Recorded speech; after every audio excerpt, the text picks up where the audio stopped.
अगर तो आपके अंदर सब्र है तो आप थोड़े पैसे लगाकर फिर सब्र कर लीजिए और इंतजार कर लीजिए उस वक्त तक का जब तक आप करोड़ों कमा ना लें। नहीं तो फिर करोड़ों लगाकर करोड़ों कमाने शुरू कर दीजिए।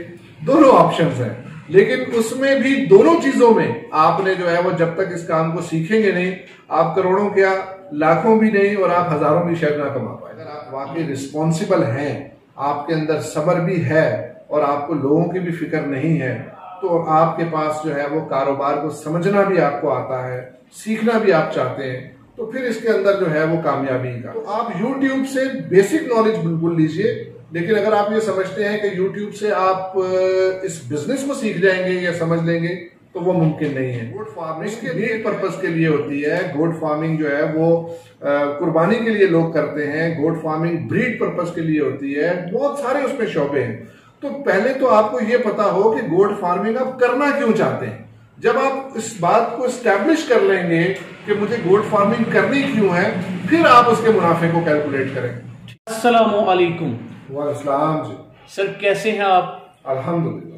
सर पहले तो अपना तारुफ करवा दीजिएगा। मेरा नाम मोहम्मद अब्बास, मेरा ताल्लुक सियालकोट से और मैं काम कर रहा हूँ लाइफ स्टॉक सेक्टर में। गोट फार्मिंग जो है वो मेरा मेन प्रोजेक्ट है और गोट फार्मिंग में मैं तकरीबन पिछले 2 साल से काम कर रहा हूँ। एज सच मैं गोट फार्मिंग नहीं कर रहा, मैं गोट फार्मिंग सीख रहा था और अब मुझे लगता है कि मैं गोट फार्मिंग कर सकता हूँ। गोट फार्मिंग अब मैं कर भी रहा हूँ और गोट फार्मिंग में लोगों को सिखा भी रहा हूँ। अच्छा बताइएगा कि क्या वाकई गोट फार्मिंग एक मुनाफा बख्श कारोबार है? गोट फार्मिंग जो है वो बिल्कुल एक मुनाफा बख्श कारोबार है। जिस तरह बाकी तमाम कारोबारों में एक हलाल रिस्क कमाया जा सकता है, बिल्कुल इसी तरीके से गोट फार्मिंग में भी एक हलाल जायज़ मुनाफा बिल्कुल है। इसमें आपको एडवांटेज ये है कि ये वो कारोबार है कि जिसे दूसरे कारोबारों की तरह आपको बढ़ाने के लिए मेहनत नहीं करनी पड़ती। इसलिए सिर्फ और सिर्फ मैनेज करना आपको आना चाहिए और अगर आप अच्छे तरीके से इसको सिर्फ मैनेज कर लें तो आप एक बहुत अच्छा मुनाफा कमा सकते हैं। अब वो उसकी बारीकियों में कि वो कितना मुनाफा होगा, कैसे होगा, वो उसमें बहुत सारी फिर ऑप्शंस डिस्कशंस में हम चले जाएंगे, लेकिन बहरहाल अगर है तो तभी मैं भी जो है वो इस काम को कर रहा हूँ और लोगों को गाइड भी कर रहा हूँ। चलिए सर, गोट फार्मिंग की फिजिबिलिटी पे, खर्चा मुनाफे पे हम बाद में बात करेंगे। बताइएगा कि ये कारोबार कौन कौन से लोग कर सकते हैं और कौन से लोग नहीं कर सकते? ये बड़ा अच्छा सवाल किया आपने कि गोट फार्मिंग जो है वो कौन लोग कर सकते हैं और कौन नहीं कर सकते। गोट फार्मिंग करने के लिए सबसे पहले मैं ये समझता हूँ कि आप अपने आप से ये सवाल पूछ लीजिए कि क्या आपके अंदर सब्र और हौसला है। अगर तो आपके अंदर सब्र और हौसला नहीं है तो फिर आप इस कारोबार को मत कीजिएगा। इस कारोबार में फिर आपके लिए गुंजाइश नहीं है। दूसरा, आपको जो है वो इस बात का भी ख्याल रखना है या ये सवाल भी आपने अपने आप से पूछना है कि कहीं आपको ये फिक्र तो नहीं कि लोग क्या कहेंगे। ठीक है, क्योंकि इस कारोबार में एक दफा आपको शुरू में हाथ अपने जो है वो काले करने पड़ते हैं। आपका जो है वो मट्टी में आपको एक दफा रुलना पड़ता है, आपको रातों को जागना पड़ता है। जब तक आप इस काम को सीख नहीं जाते, जब तक आपको इसको मैनेज करना आ नहीं जाता। ये ऐसा नहीं है कि मैंने सिर्फ जानवर लिए और पाल लिए और उसके बाद मैं कामयाब हो गया, नहीं। इस काम को जो है वो थोड़ी सी मेहनत चाहिए। इस कारोबार को जिस तरीके से आप कोई और कारोबार करने से पहले उस कारोबार को सीखते हैं, जब तक आप इस कारोबार को सीखेंगे नहीं, उस वक्त तक आप इस कारोबार में कामयाबी हासिल नहीं कर सकते। तो लिहाजा ये एक दूसरा आंसर है। और तीसरी जो सबसे इंपॉर्टेंट चीज है वो ये कि आप अपने आप से पूछ लीजिए कि क्या आप एक वाकई रिस्पॉन्सिबल आदमी हैं। अगर आप वाकई रिस्पॉन्सिबल हैं, आपके अंदर सब्र भी है और आपको लोगों की भी फिक्र नहीं है, तो आपके पास जो है वो कारोबार को समझना भी आपको आता है, सीखना भी आप चाहते हैं, तो फिर इसके अंदर जो है वो कामयाबी ही कामयाबी है। सर सोशल मीडिया पे इतनी ज्यादा कसरत के साथ डॉक्यूमेंट्रीज हैं या वीडियोस हैं कि हर बंदा या सादा बंदा तजब्जुब का शिकार है कि कौन सी वीडियो देखे, सीखे तो कहां से सीखे और कैसे सीखे। असल में मसला ये है कि आज तक हमारे यहाँ जो गोट फार्मिंग होती रही है, गोट फार्मिंग हमारे यहाँ कमर्शियल लेवल पे हुई नहीं है। हमारे यहाँ एक आम कन्वेंशनल तरीके से हमारे यहाँ एक चरवाहे ने गोट फार्मिंग आज तक की है।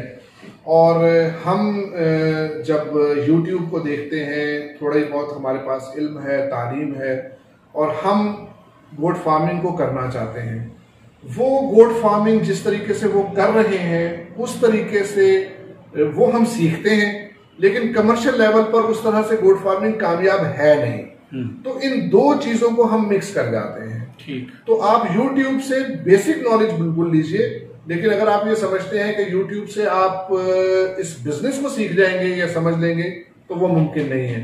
उसके लिए जो है या तो आप वैसे गोट फार्मिंग करें जैसे एक आम चरवाहा करता आ रहा है, नहीं तो फिर पहले इसको सीख लें। जब आप इसको सीख लेंगे फिर आपको मजा आएगा गोट फार्मिंग का। ठीक।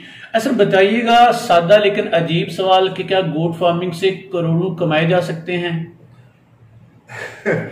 किसी भी बिजनेस से करोड़ों कमाए जा सकते हैं। उसके दो तरीके हैं सर। एक तो ये कि आप, जो मैंने पहले भी जिक्र किया, कि अगर तो आपके अंदर सब्र है तो आप थोड़े पैसे लगाकर फिर सब्र कर लीजिए और इंतजार कर लीजिए उस वक्त तक का जब तक आप करोड़ों कमा ना लें। नहीं तो फिर करोड़ों लगाकर करोड़ों कमाने शुरू कर दीजिए।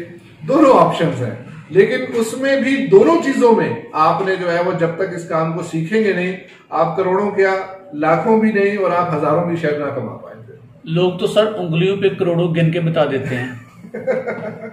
हाँ, मैंने ऐसी बहुत सारी वीडियोस देखी है कि जिसमें जो है वो लोग कैलकुलेट करते हैं कि जी ऐसे ऐसे ऐसे ऐसे करोड़ों कमाए जा सकते हैं। मसला यही है कि हमारे यहाँ लोगों ने ना इस काम को बहुत आसान शायद जो है वो बता दिया है। ये काम इतना आसान है नहीं है। ये सिर्फ जानवर के सामने चारा डाल देने का नाम नहीं है। ये पूरी की पूरी एक मैनेजमेंट है।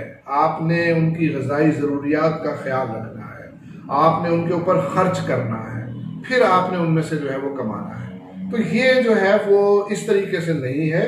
आप इस काम को पहले सीखें, समझें, फिर आपको एक्चुअल कैलकुलेशंस जो है वो आएंगी। हाँ, इसकी फिजिबिलिटी क्या है उस पर हम किसी और वीडियो में आराम से बैठ के डिस्कस कर सकते हैं, और मैं आपको बता सकता हूं कि इसमें प्रॉफिट मार्जिन्स कैसे हैं। लेकिन वो प्रॉफिट मार्जिन्स उस वक्त कैलकुलेट होंगे जब आपको ये पता होगा कि गोट फार्मिंग में आपने करना क्या है। गोट फार्मिंग मीट पर्पस के लिए होती है। गोट फार्मिंग जो है वो कुर्बानी के लिए लोग करते हैं। गोट फार्मिंग ब्रीड पर्पस के लिए होती है। बहुत सारे उसमें शोबे हैं। तो पहले तो आपको ये पता हो कि गोट फार्मिंग आप करना क्यों चाहते हैं। जब आप इस बात को एस्टैब्लिश कर लेंगे कि मुझे गोट फार्मिंग करनी क्यों है, फिर आप उसके मुनाफे को कैलकुलेट करें, तो फिर मेरा ख्याल है कि ज्यादा आसान हो जाएगा। सर बताइएगा कि लोग इस कारोबार को क्यों अपनाएं? लोग इस कारोबार को क्यों अपनाएं? लोग इस कारोबार को इसलिए अपनाएं कि आने वाला वक्त, जिस दौर में हम एंटर हो रहे हैं, उसमें वो तमाम लोग जो इंसान की बेसिक जरूरियात के साथ जुड़े होंगे, उन्हें ज्यादा मुश्किलात फेस करनी नहीं पड़ेंगी। और गोट फार्मिंग में आप गोश्त की पैदावार कर रहे हैं, जो कि इंसानी जरूरत है, जो कि एक बेसिक जरूरत है। और अगर आप जो है वो बेसिक जरूरत को खुद पैदा कर रहे हैं तो आपके लिए मजीद ज्यादा आसानी होगी। तो इसलिए जो है वो मेरा ख्याल है कि गोट फार्मिंग जो है वो आपको बिजनेस पॉइंट ऑफ व्यू से आगे आने वाले दौर में काफी हेल्पफुल रहेगी। क्या मशवरा देना पसंद करेंगे जो लोग गोट फार्मिंग करना चाहते हैं या करने के बारे में सोच रहे हैं, आप उनको क्या कहेंगे? मैं उनको एक मशवरा दूंगा, और वो ये कि YouTube के जरिए जो है वो कोशिश ना करें इस चीज को करने की। इसको पहले आप सबसे पहले अपनी सिमत का तयन करें। उस सिमत का जब तयन हो जाएगा तो फिर उस सिमत में जो है वो आप इस कारोबार को सीखें, इस कारोबार में कुछ वक्त लगाएं। उसके बाद आपको खुद ब खुद पता चल जाएगा कि आपने इसको किस पैमाने तक लेकर जाना है, किस लेवल तक लेकर जाना है, और आपने इसमें से मुनाफा किस हद तक कमाना है और कैसे कमाना है। एक सवाल ऐड करूंगा कि क्या गोट फार्मिंग पूरे पाकिस्तान में की जा सकती है या इसके मखसूस इलाके हैं जहां पर यह कामयाबी से की जा सकती है? नहीं सर, गोट फार्मिंग जो है, देखें,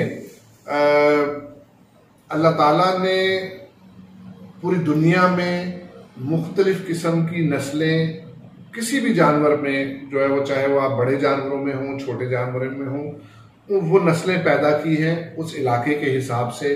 सख्त सर्दी, शदीद सर्दी, बारिशों के मौसम, इन तमाम मौसमों के एतबार से हर तरह की नस्लें पूरी दुनिया में मौजूद हैं।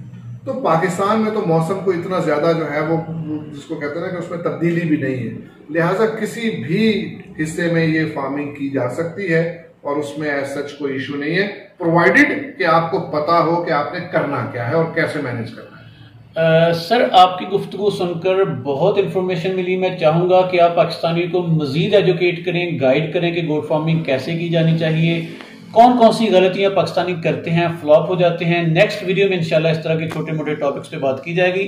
अभी इस वीडियो में आपने इंतहाई इंफॉर्मेशन दी, आपकी बहुत बहुत मेहरबानी। बहुत शुक्रिया, थैंक यू वेरी मच। और इंशाल्लाह गोट फार्मिंग से रिलेटेड जो है वो हम जितने भी टॉपिक्स हैं उसमें उनकी चराई से लेकर, उनकी बीमारियों से लेकर, उनकी ग़िज़ाई ज़रूरियात से लेकर, हमल से लेकर, उनके बच्चों की मोर्टेलिटी को लेकर, उनकी जो है बच्चों की ग़िज़ाई ज़रूरियात को लेकर, शेड मैनेजमेंट को लेकर, ऑपरेशनल इश्यूज को लेकर, तमाम पर हम इंशाल्लाह जो है वो आप जैसे जैसे हमसे डिस्कस करेंगे, हम इंशाल्लाह आप लोगों की रहनुमाई करते रहेंगे। इंशाल्लाह। थैंक यू सर, बहुत शुक्रिया जी, थैंक यू।